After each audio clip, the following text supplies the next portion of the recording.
Na entrevista do dia com Maria Lídia Flandoli, uma análise do cenário eleitoral faltando menos de 6 meses para as eleições. Quem analisa é o cientista político Aldo Fornazieri, professor de Filosofia e Política Clássica da Fundação Escola de Sociologia e Política de São Paulo. Obrigada, professor. Obrigado, eu. Bom, professor, hoje foi um dia de uma decisão que chamou a atenção e começamos por aí, que foi a do Supremo Tribunal Federal ter aceito a denúncia contra o senador Aécio Neves, que agora é réu numa ação que tramita no Supremo, uma vez que ele tem foro privilegiado. Eu quero ouvir do senhor que perspectiva política tem Aécio Neves, que pretendia ser candidato ao Senado em Minas Gerais, nessa condição de réu e investigado em muitos outros inquéritos. Bom, a situação dele ficou muito ruim, né? O indiciamento era mais ou menos previsto, porque haviam provas robustas, gravadas, né, evidentes de que ele cometeu um crime. E, no entanto, agora ele vai para uma disputa eleitoral buscando a renovação do foro privilegiado. Por que ele vai buscar isso? Porque todo mundo sabe que o político que tem o foro privilegiado, de certa forma, ele tem um salvo-conduto, porque a decisão processual no foro privilegiado, ela é muito prolongada. O eleitor brasileiro liga para isso, respinga em Geraldo Alckmin o fato de Aécio ter se tornado réu, Alckmin candidato à presidência da República pelo partido dele, pelo PSDB? Olha, as pesquisas mostram que há uma rejeição geral ao quadro político partidário que está instaurado no país, aos políticos também. A aprovação geral dos partidos políticos ela é muito baixa. De alguma forma respinga, mas eu acho que não há uma condicionalidade entre o fato do Aécio ter sido indiciado e o desempenho do Alckmin em sua candidatura. Eu acho que o Alckmin enfrenta dificuldades, mas são dificuldades que estavam postas antes desse indiciamento do Aécio Neves. Bom, e numa outra condição que ele enfrenta aí, vamos dizer, um código eleitoral e não um código penal. Exatamente. Né? É uma grande diferença. Nesse sentido, ele foi favorecido, porque a denúncia dele foi encaminhada para a Justiça Eleitoral e não para a Lava Jato. A de Alckmin. Exatamente, a de Alckmin. Então, nesse sentido, eu acho que o quadro eleitoral para a sucessão presidencial ele ainda está se montando.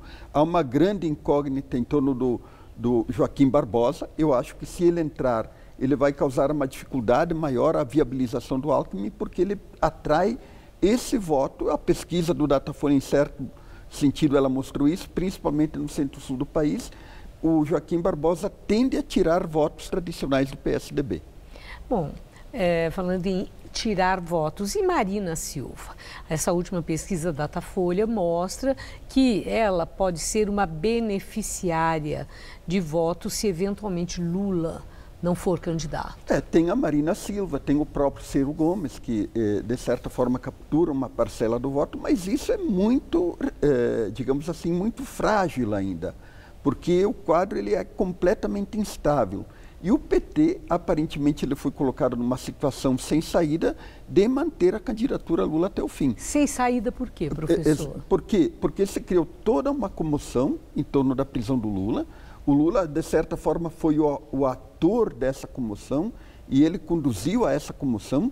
Eu acho que, do ponto de vista dele, ele fez certo.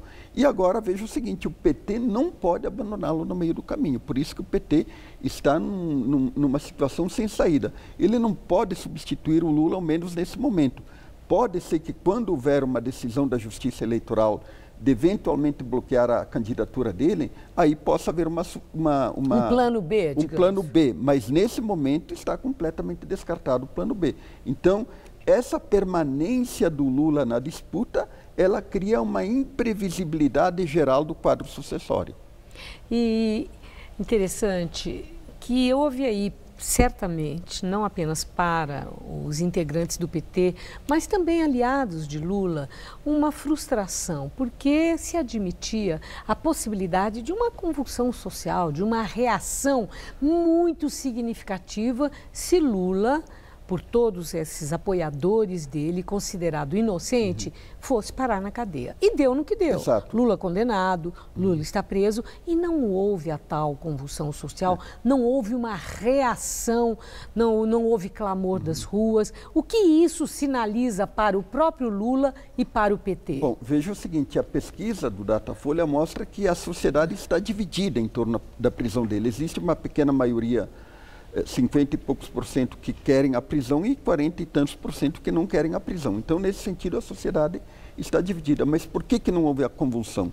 Porque as esquerdas, elas estão enfraquecidas em termos de organização da sociedade. Eu acho que as esquerdas perderam a noção de que a política, na hora decisiva, ela se dá por um jogo de forças. E como a esquerda não está implantada de forma forte nas periferias, onde domina o pensamento conservador das igrejas evangélicas, não está implantada de forma forte em movimentos sociais estruturados e também não nos sindicatos, ela tem uma baixa capacidade de mobilização, embora ela conte, o próprio Lula conte com uma simpatia de 40 e tantos % do eleitorado contra a prisão dele. E o senhor acredita na possibilidade de uma frente de partidos de esquerda para conferir força a um candidato, porque são várias as candidaturas próprias de partidos que se apresentam como partidos de esquerda. O senhor vê sinais da possibilidade de um candidato único numa frente de partidos de esquerda, inclusive o PT aderir a uma frente desse perfil? Nesse momento, não. Eu acho que isso era desejável, mas esse quadro deveria ter sido construído antes de todo esse imbróglio da condenação e da prisão do Lula. Então, o que está se formando agora? Houve uma aproximação entre os partidos de esquerda, mas para formar uma frente política em defesa da democracia e em defesa da aparente emergência de uma ideologia fascista, que há sinais evidentes que isso está emergindo. Então, a própria morte da Marielle, da vereadora Marielle, está inserida nesse contexto. Então, essa frente está se formando num sentido político, mas não num sentido eleitoral. Ela poderá se formar num sentido eleitoral apenas no segundo turno. Certo. Bom, ainda a questão de pesquisa. O senhor falou sobre os brasileiros.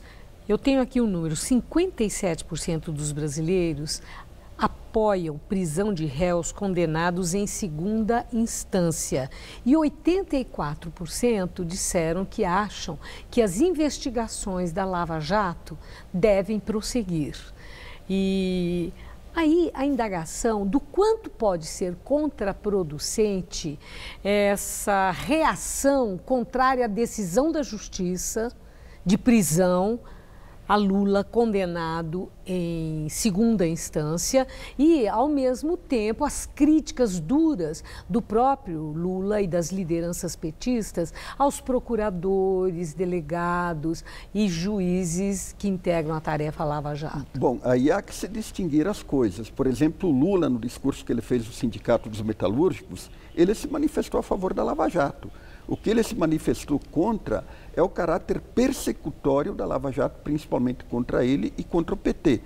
E o fato da prisão em segunda instância, eu penso o seguinte, quer dizer, ela é factível, mas isso só pode ser feito se a Constituição for mudada. O que o Supremo Tribunal Federal está fazendo é uma violação clara da Constituição, ao menos esse é o entendimento da metade do próprio Supremo, e isso é muito grave, porque a Constituição ela pode ser interpretada, mas ela não pode ser interpretada contra aquilo que está escrito. Então, eu pessoalmente sou a favor da prisão, mas não da forma que está sendo feita, apenas com uma mudança constitucional. Ok. Bom, professor, nosso tempo terminou. Essa é uma questão que precisaríamos, demanda e muito mais tempo para nós falarmos sobre ela. Eu agradeço sua entrevista, uma boa noite. Boa noite, eu que agradeço.